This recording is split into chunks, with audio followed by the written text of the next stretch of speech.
Tamil media நேயர்களுக்கு அன்பு வணக்கம். இன்றைய நேர்காணலில் நம்முடன் இணைந்திருப்பவர் பேராசிரியர் மற்றும் மார்க்சிஸ்ட் கட்சியை சேர்ந்த தோழர் அருணன் அவர்கள். வணக்கம் சார்.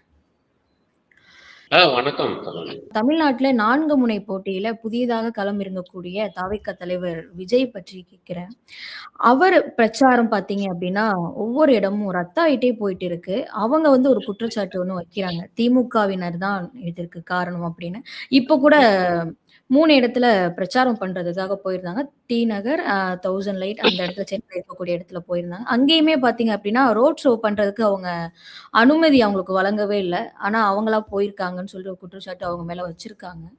அவங்க தொடர்ந்து திமுகவ தான் சொல்றாங்க. நாங்க என்ன பண்ணாலும் காரணம் அது திமுக தான் அப்படிங்கிற மாரி சொல்றாங்களே, அத எப்படி பார்க்குறீங்க? இல்ல ஒரு விஷயம், அவர் நிகழ்ச்சின்னு அறிவிக்கிறதே ரத்து பண்றதுக்கு தானோன்னு ஆயிப்போச்சு. அ ரொம்ப வேடிக்கையா இருக்குது. அவர் தான் நிகழ்ச்சின்னு அறிவிக்கிறாரு. அவங்க தான் அது இப்ப பூரா தேர்தல் ஆணையத்துடைய அனுமதி தானே. போலீஸே அவங்க கையில தான் இருக்கு. தேர்தல் ஆணையத்தின் கையில தான் இருக்கு. இவங்க தான் நிகழ்ச்சி அனுமதி கேட்கறாங்க, தர்றாங்க. இவங்க தான் ரத்து பண்றாங்க. இப்ப ரத்து பண்ணதுக்கு திமுக தான் காரணமா? இதெல்லாம் சுத்த அபத்தம். இந்த இந்த உண்மையிலே சொல்றேன். இதெல்லாம் ரொம்ப சில்லற விஷயங்களா பண்ணுது. இதெல்லாம் மக்கள் மனசுல எடுபடாது. ஏன்னா இப்ப கூட பாருங்க, அவர் வர்றது பூரா பகல்ல தான் வர்றாரு. இந்த சுட்டெரிக்கும் வெயில். அது எனக்கு அதுவே புரியல.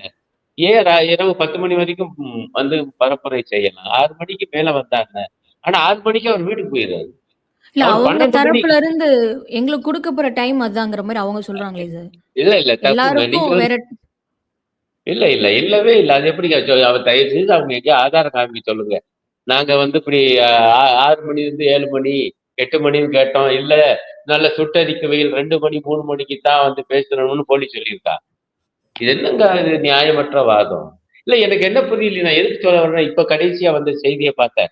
இவர் பாட்டுக்கு 1 மணி, 2 மணி என்னமோ ஒரு இடத்துல அவ்வளவு பேர் போய் நின்னு வரிசையா மயங்கி விழுகுறாங்க.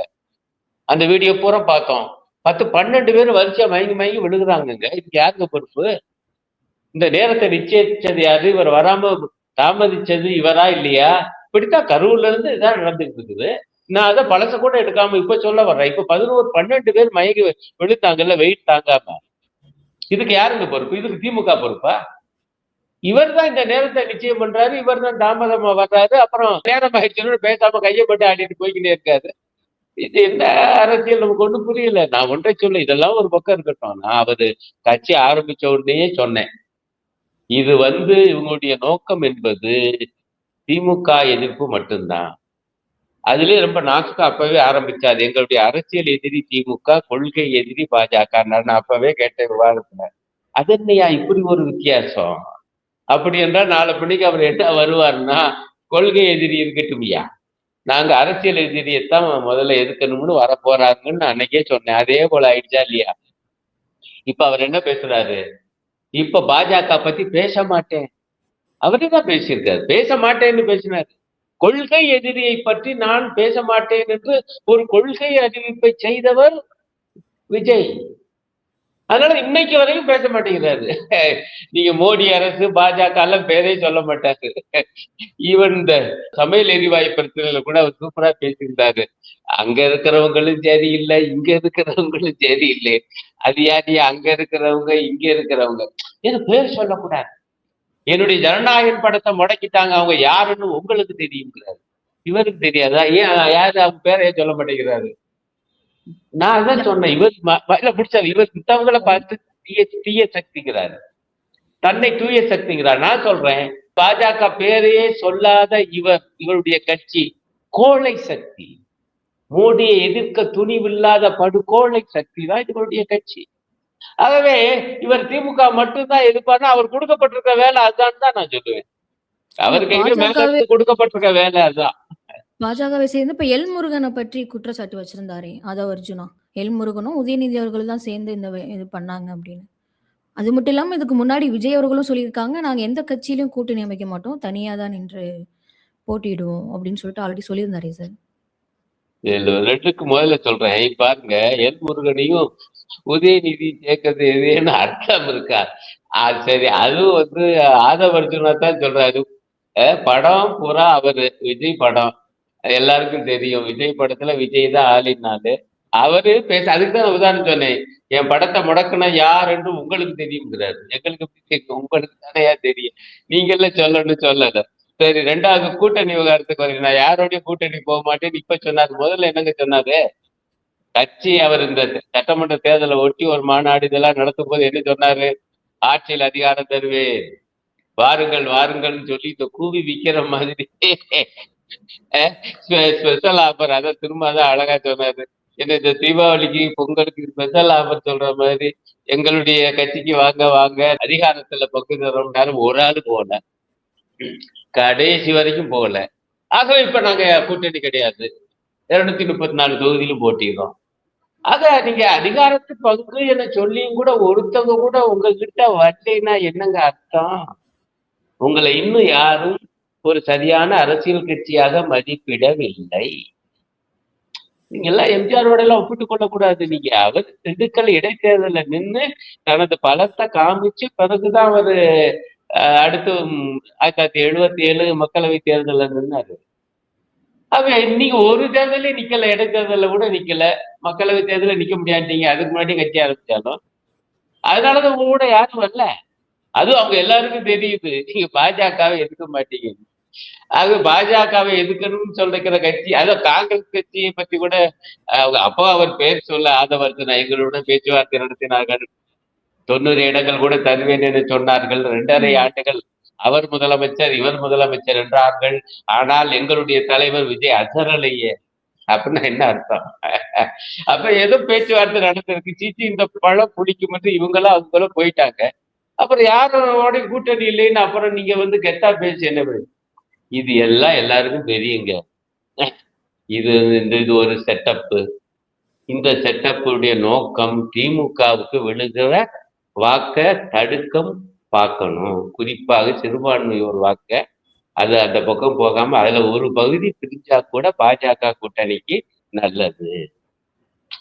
அந்த அடிப்படையில தான் இவரை கொண்டாந்து களத்துல சில சக்திகள் இறக்கி இருக்கு. இது என்னுடைய மதிப்பீடு. அப்கோர்ஸ் அவங்க அதை மறுப்பாங்க.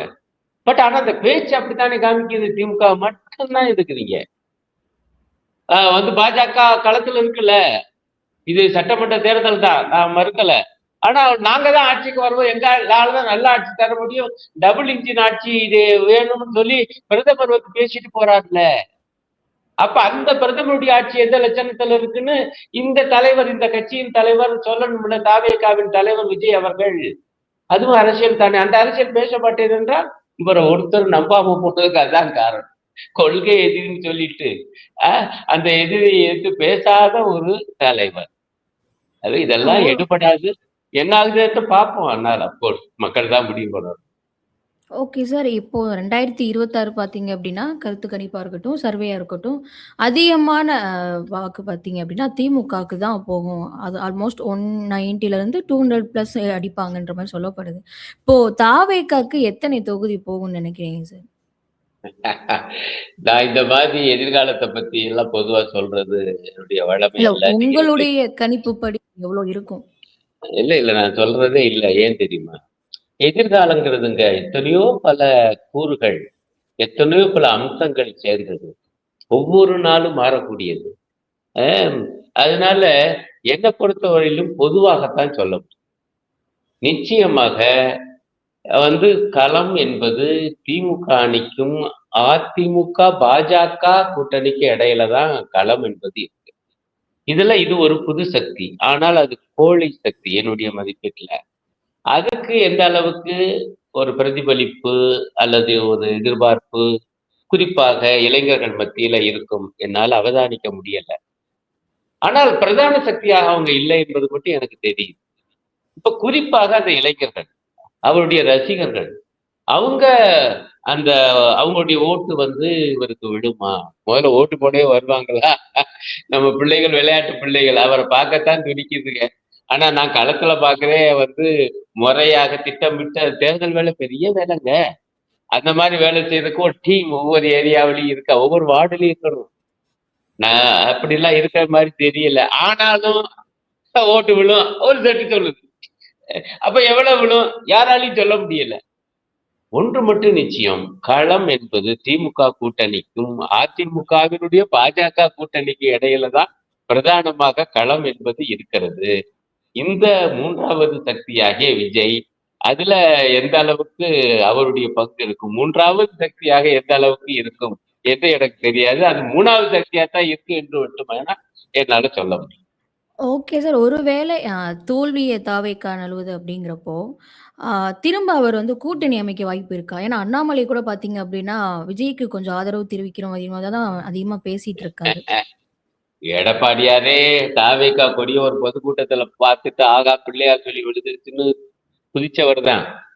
அதே போல தமிழிசை சகோதரி எவ்வளவு தூரம் கெஞ்சினாங்கலாம் எனக்கு தெரியும். பூரா அந்த பேட்டியெல்லாம் நான் ஃபாலோ பண்ணிட்டு வந்திருக்கேன். ஆக விஜய் கட்சிய பாஜக கூட்டணியில சேர்க்கறதுக்கு அவங்க ஒரு கட்டத்துல பெருமுயற்சி பண்ணாங்க. பட் ஆனால் அது சேர்த்தா சரி வராது என்கிற எண்ணம் அவங்களுக்கு வந்து இப்ப அவர தனியா நிக்க விட்டுட்டாங்க என்பதுதான் என்னுடைய கணிப்பு. ஆக 3வது சக்தி என்றால் தமிழ்நாட்டுடைய வரலாற்றுல 3வது சக்தி ஒருபோதும் ஆட்சியை பிடித்தது இல்லை. இதுதான் வரலாறு. 2டே 2 அணி தான். போட்டு பிரிஞ்சுக்கிறோம். நீங்க வரிசையா பாருங்க 67ல இருந்து. இதுதான் தமிழ்நாட்டுடைய அரசியல் சரித்திரம். ஆக நான் 3வது சக்தின்னு சொன்னேன் அப்படின்னா என்னுடைய மதிப்பீட்டுல அவங்க ஆட்சி அதிகாரத்துக்கிட்ட வர முடியாது என்பதுதான். எத்தனை சதவீத ஓட்டு வாங்குவாங்க? அதுல எவ்வளவு சீட்டா மாறும்ன்ட்டு எனக்கு சொல்ல தெரியல. என்னால அத சொல்ல முடியாது. இதத்தான் நான் சொல்ல வர்றது. தேர்தலுக்கு பிறகு அவருடைய நிலைப்பாடு என்ன ஆகும் ஏது என்று அது இன்னும் நமக்கு கடினம்.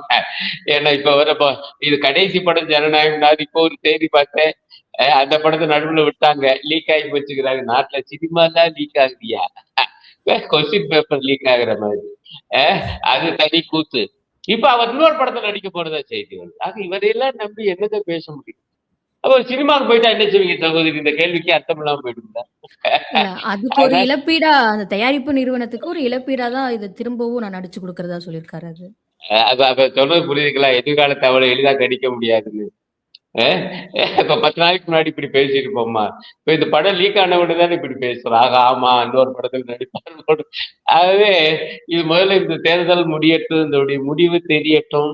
பிறகு அவருடைய நிலைப்பாடு என்னன்னு பார்த்து அதுக்கு தகுந்த மாதிரி தான் நாம கருத்து சொல்வது நியாயமாக இருக்கும். இல்லாட்டி வெறும் ஜோசியமா போய்விடும் சகோதரி. நிச்சயமாங்க சார். களம் வந்து என்னதான் திமுக, தவைக்காவா அப்படின்னு கேட்ட கேள்விக்கு, இல்ல களத்துல 3 பேர் இருக்காங்க. அதிமுக, பாஜக, திமுகன்னு சொல்லியிருக்கீங்க. நிச்சயமாக சார். தொடர்ந்து பேசுவோம் சார். மிக்க நன்றி சார். நன்றி சகோதரி.